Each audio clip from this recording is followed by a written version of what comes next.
Thank you.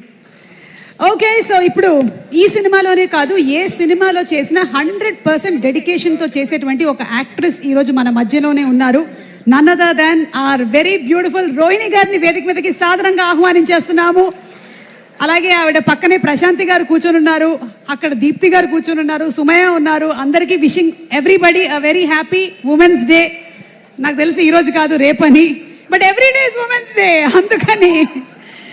Okay, so yes Rohini garu, మీ మీద అయితే కేసులు ఏమీ నమోదు అవ్వలేదండి, కానీ మీ వారి మీద మాత్రం చాలా కేసులు. మంగపతి గారు ఆయన ఫ్లైట్ ఎక్కేశారు, కానీ మార్చి 12, 14 కలుద్దాం. కానీ మీరు మంచి క్వశ్చన్స్ అడిగారు ఆయన్ని. అవును కదా, చాలా పడ్డాంలేండి కష్టాలు, తప్పించుకున్నాడు ఆయన. అందరికీ నమస్కారం అండి. చాలా happy once again we come in front of you with good movie అన్నమాట. మన వాల్ పోస్టర్ సినిమా స్టార్ట్ చేసిన దగ్గర నుంచి ఆ జర్నీలోని ఒక పార్ట్ అవ్వడం అనేది చాలా సంతోషమైన విషయం. And also I always feel నేను ఉండాలి, ఏదైనా ఒక పార్ట్గా ఉండాలి అనిపిస్తూ ఉంటుంది. బట్ డెఫినెట్గా ఇక్కడ ఒక విషయం చెప్పుకోవాలి ఏంటంటే, నాని గారి గురించి తను ఒక పని చేశారు అంటే, తను ఏదైనా ఒక ఫిల్మ్ సెలెక్ట్ చేశారంటే అందరికీ ఒక నమ్మకం ఉంటుంది అన్నమాట. ఆ నమ్మకం ఏంటంటే, మీ అందరి మీద ఉన్న మర్యాద, ప్రేక్షకుల మీద ఉన్న మర్యాద, మీ టైం మాకు ఇస్తున్నారు. మీరు సినిమా థియేటర్కి వచ్చి మా సినిమా చూడడానికి అట్లీస్ట్ ఒక 3-4 గంటలు మాకు ఇస్తున్నారు. ఆ టైంని, ఎంత ప్రెషియస్ టైంని మీకు ఎంటర్టైన్ చేయడానికి, అది విలువైన టైంగా మార్చడానికి ఆయన ఎప్పుడు అంత బాగా కృషి చేస్తారనమాట.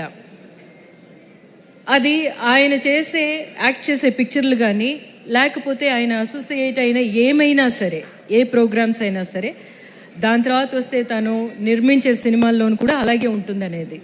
డెఫినెట్గా మీరు మా కోసం ఒక 4 గంటలు స్పెండ్ చేసి థియేటర్కి వచ్చారంటే we will not disappoint you అనేదన్నమాట తన మీద అందరికీ ఏర్పరచుకున్న ఒక నమ్మకం. అలాగే అందులోని నెక్స్ట్ చాప్టర్గా ఈ కోర్టు వస్తుంది. సో ఈ కోర్టు దగ్గరికి వచ్చామంటే, ఇట్లాంటి ఒక సబ్జెక్టు అనేసి చాలా సీరియస్ కాబోలు అది ఇది అని చెప్పేసి అనుకుంటారేమో. కాదు, యాక్చువల్గా ఇట్స్ ఎ గుడ్ మూవీ అన్నమాట. ఒక మూవీ మనకి ఏం చేస్తుంది, మనల్ని ఎంగేజ్ చేస్తుంది. ఫస్ట్ నుంచి చూడడం స్టార్ట్ చేసిన దగ్గర నుంచి నెక్స్ట్ ఏంటి జరుగుతుంది, ఎందుకు ఇలా జరిగింది, వీళ్ళు ఏం చేశారో, అలాంటి ఒక స్క్రీన్ ప్లే ఈ పిక్చర్కి ఉండడం అన్నమాట. The best quality of Jagadish screen play. అది వినగానే నాకు అనిపించింది డెఫినెట్గా ఈ పిక్చర్ బాగా హిట్ అవుతుంది. So another blockbuster to us in that way. అతను కొత్త డైరెక్టరు అన్న ఏ ఒక్క ఇది కూడా లేకుండాను తన కథ చెప్పినప్పుడే అర్థమైంది ఎంత బాగా వర్క్ చేసుకున్నాడు అని. స్క్రీన్ ప్లే ద్వారా తను చేసిన ఒక డైలాగ్, ఇందులోనేమో మంగపతి అనే క్యారెక్టర్ కానీ, లేకపోతేనేమో మిగతా క్యారెక్టర్స్ కానీ మాట్లాడే విధానం మీకు చూస్తుంటే, అది కదా, ఇలా కదా, నిజం కదా, ఇది కరెక్టే కదా, వీళ్ళ యాంగిల్ కరెక్టే కదా అని అనిపిస్తుంది అన్నమాట. అవన్నీ తన వాయిస్ అది అంతాను.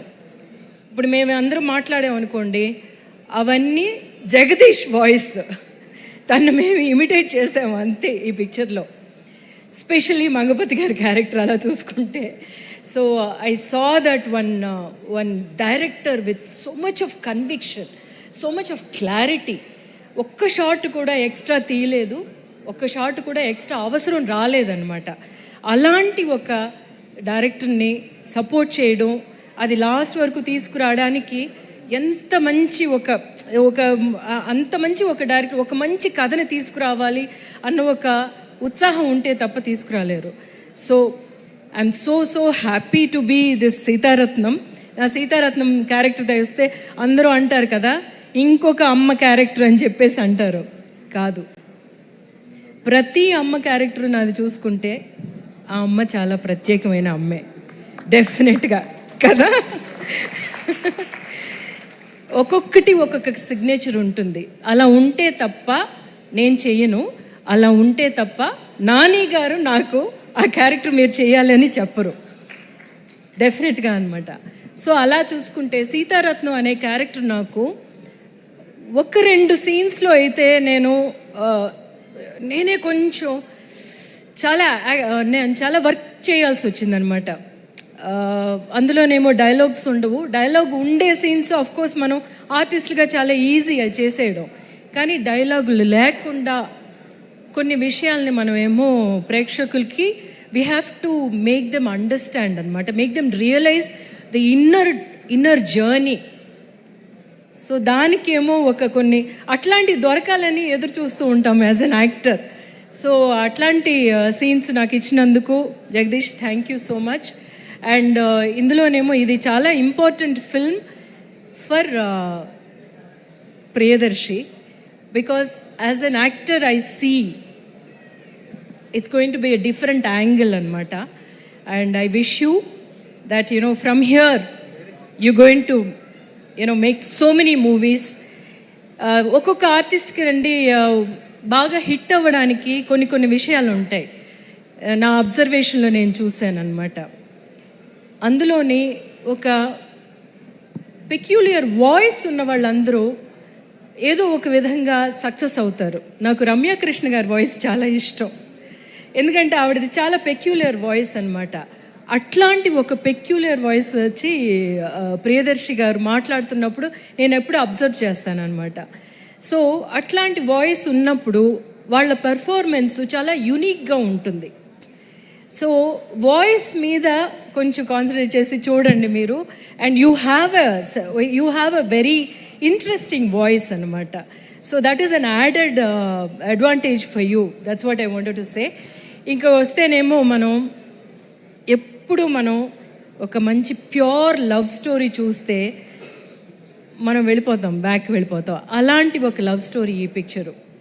దానికేమో ప్రాణం పోసింది మన చందు అండ్ జాబ్లీ, శ్రీదేవి అండ్ రోషన్ అనమాట. వాళ్ళని చూస్తున్నప్పుడు అనిపించింది డెఫినెట్గా ఈ పిక్చరు అందరు యంగ్స్టర్స్కి కనెక్ట్ అయిపోతుంది అని చెప్పేసి. So that way if you see ఈ పిక్చర్ చాలా సీరియస్ అయిన ఒక విషయాన్ని తీసి మాట్లాడుతుంది, but at the same time మన అందరు ఫస్ట్ లవ్ని మనం విజిట్ చేసే ఒక ఫిల్మ్గా ఉంటుంది ఇది.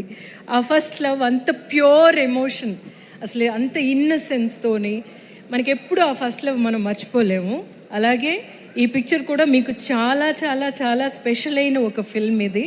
You will never be in this moment డెఫినెట్గా. So I wish all the best for us itself. మీరు డెఫినెట్గా ఈ పిక్చర్ వచ్చి చూస్తారు. మీ time is going to be worthwhile అనమాట. హోలీతో పాటు మా కోర్టుని కూడా వచ్చి సెలబ్రేట్ చేసుకుందాము. Thank you so much Rohini గారు.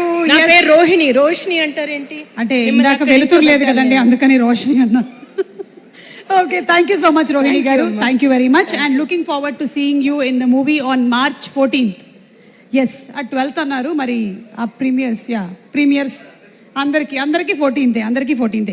Okay, so